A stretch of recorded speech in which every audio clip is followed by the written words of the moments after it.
बिस्मिल्लाहिर्रहमानिर्रहीम। अस्सलाम वालेकुम। मैं हूं बुशरा सदीकी और आप देख रहे हैं पब्लिक ओपिनियन। ज़मीन नहीं कांपते, यहाँ ज़मीन कांप जाती है। हमारे मुल्क के जो हालात हैं वो इतने मायूस कुन हो गए हैं, समझ नहीं आती इन हालात को बंदा किस तरह एक्सप्लेन करे। मतलब जिस नहज में इस हकूमत ने, इस पीडीएम ने, इस चोरों के टोले ने पाकिस्तान को पहुंचा दिया है, जहां हम एक बंद गली में खड़े हैं, हमें समझ नहीं आ रही कि कहां जाए। आगे कुआं पीछे खाई, सारे अदारे जो हैं मुतनाज़ा हो गए हैं। मतलब जो हालात है ना पाकिस्तान के, कोई अल्फाज उनको एक्सप्लेन नहीं कर सकता कि ये आप किस तरह स्टेट को डिफ़ाइन करोगे, इस रियासत पाकिस्तान को आप किस तरह डिफ़ाइन करोगे। अभी इस स्टेज में जो हालात हैं अभी पाकिस्तान के, आप एक लॉलेसनेस है, ठीक है, एक कानून ही नहीं है मुल्क में यार, कोई रूल नहीं है, कोई रूल नहीं है, किसी पे कोई भी नहीं मान रहा, कोई कानून को मानने के लिए तैयार नहीं है। सब कह रहे हैं कि हम ही हैं, हम ही सबसे बालातर हैं, जो हम कह रहे हैं वही सही है, जो दूसरा कह रहा है वो झूठ है। आपने सच और झूठ को गडमिट कर दिया है, हक और बातिल को गडमिट कर दिया है। आप क्या दे रहे हो पाकिस्तान को। कल भी एक तमाशा बना रहा, हमारे जो हैं काजी ईसा फाइज जनाब बहुत मोअज़्ज़िज़, वो पार्लियामेंट में चले गए। किस लिए जी? आइन की 50 साला गोल्डन जुबली मनाने उस पार्लियामेंट में गए, जो आइन के मुताबिक मुकम्मल ही नहीं है, जिसमें मेजॉरिटी नहीं है लोगों उसकी, जिसमें जो इलेक्टेबल्स ही नहीं है, वो तो मुसल्लत करदा जुराइम पेशा अफरादों का ग्रुप है। वहां पे वो चले गए और उन्होंने अफादियत बताई कि हमारे कॉन्स्टिट्यूशन ऑफ पाकिस्तान की क्या अफादियत है, ये जो किताब है ये कितनी मुकद्दस किताब है। अच्छा, जिस किताब को वो मुकद्दस कहते हैं, उनके पीछे अगर आप गौर से देखें तो वो एक अता तारण नाम का बंदा बैठा हुआ था, जिसने यही किताब अपने हाथ में पकड़कर दूसरे हाथ से नाजेबा इशारे किए थे। उस अतातार के सामने बैठकर वो किताब को बता रहे थे कि ये कितनी मुकद्दस किताब है। ये वो उनके बराबर में इसहाक डार बैठा हुआ था, जिसने एडमिट किया है कि वो मनी लॉन्ड्रिंग कराता था। उसके बराबर में बैठकर ये बता रहे थे कि हमारे लिए कानून की क्या हैसियत है। उनके दूसरे साइड में वारिस बैठा हुआ था 1973 के आइन का, आसिफ जरदारी साहब, वो जो कि जेल काट चुके हैं, जिनके बारे में सब कुछ आया है। उन दोनों के बीच में बैठकर काजी ईसा फाइज साहब हमारी कानून की किताब को बताए थे वो कितनी मुकद्दस किताब है। अच्छा, मज़े की बात यह है कि काजी ईसा फाइज ने अपनी पूरी तकरीर में, पहले तो वो बड़े मासूम बन गए, बेचारे इतने मासूम थे, मुझे तो पता ही नहीं था कि वो इतने मासूम हैं, कि उन्हें ये पता ही नहीं था कि जहाँ वो जा रहे हैं वहाँ सियासी बातें ही नहीं होंगी।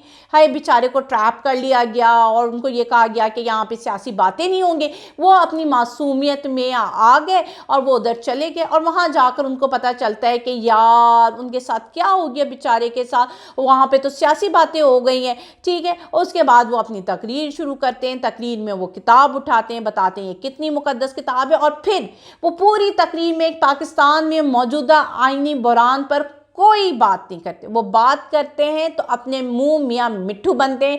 वो कहते हैं कि जी मैं तो इतना अजीम शख्स हूँ, मैंने 2 दफ़ा ओथ लिया है, मुझे बलोचिस्तान बुलाया गया और वहाँ पे जाकर मैंने जो जी कोर्ट बनाई, मैंने बड़े कारनामे अंजाम दिए, और जो मेरे अब्बू हजूर थे वो जो थे उन्होंने क्या लाजवाल कुर्बानियाँ दी हैं पाकिस्तान के लिए। तो मैं इस बहस में नहीं जाऊँगी कि आपके अब्बू जी क्या करते थे, लेकिन अगर आप पढ़ेंगे रिपोर्ट तो उसमें अगर आपको याद हो, तारीख में ज़रा आपने पढ़ी हो ना, मतलब तो आप ये बताएगा कि कायदे आज़म ने अपने आखिरी वक्त में जो अपने डॉक्टर, अपने फिजिशियन थे इलाही बख्श, उनसे क्या कहा था। उनसे कहा था कि मैं मर जाऊं तो ये जो काजी मोहम्मद ईसा और लियाकत अली खान को मेरी शक्ल मत दिखाना, मेरे जेब में सारे खोटे सिक्के हैं। ठीक है, और उन्हीं की औलादें हमारे ऊपर आ रही हैं और हमें बता रही हैं कि जी आइन क्या है, उसकी पासदारी किस तरह की जाती है। और फिर आपने इसी वहाँ पे लोगों के हजूम में बैठकर, मतलब वो जो माफियाज हैं, जो टोले हैं, मतलब वो जिस तरह हम पर मुसल्लत किए गए हैं, वहाँ पे बैठकर आप बता रहे हैं कि फंडामेंटल राइट्स, जो यहाँ इस किताब में सबसे प्यारी बात है ना इनकी, वो हमारे फंडामेंटल राइट्स हैं।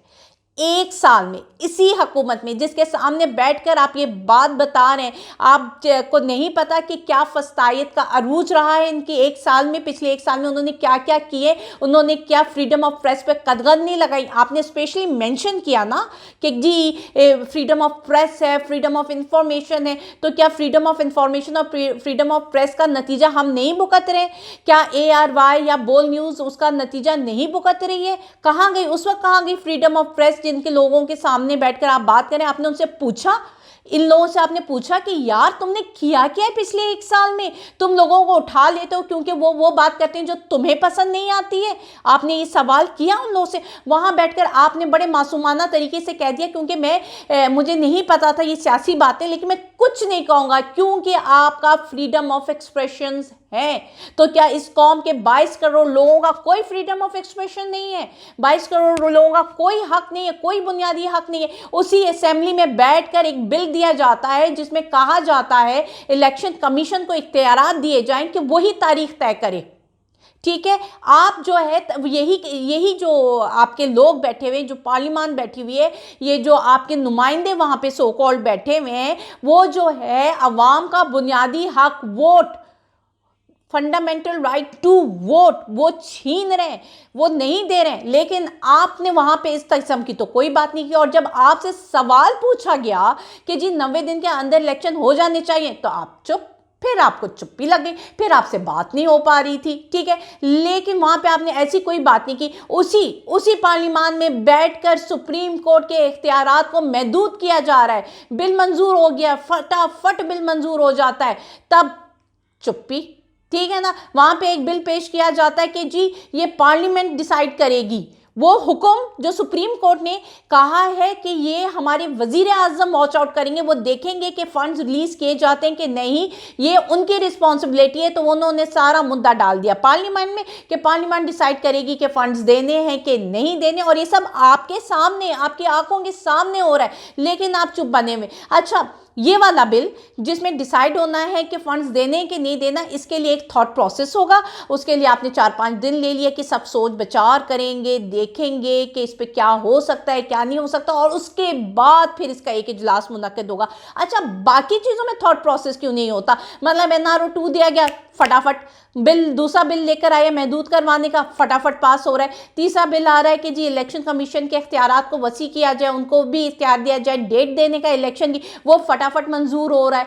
ठीक है ना, जो अवाम के लिए वोट होता है ना, जो फंडामेंटल राइट, जो आपने कहा बड़ी खूबसूरत बातें आई थी, उस पर जब बात आती है ना, तब जी थॉट प्रोसेस शुरू हो जाते हैं। जी टाइम दे, लोग सोचेंगे, हम देखेंगे क्या हो सकता है। लेकिन जहाँ इनके अपने मफादात आते हैं ना, जहाँ इनके अपने केसेस माफ हो रहे होते हैं, वहाँ पे 2 दिन भी नहीं लगाते यार, रातों रात आप लोग बिल पास कर देते हो।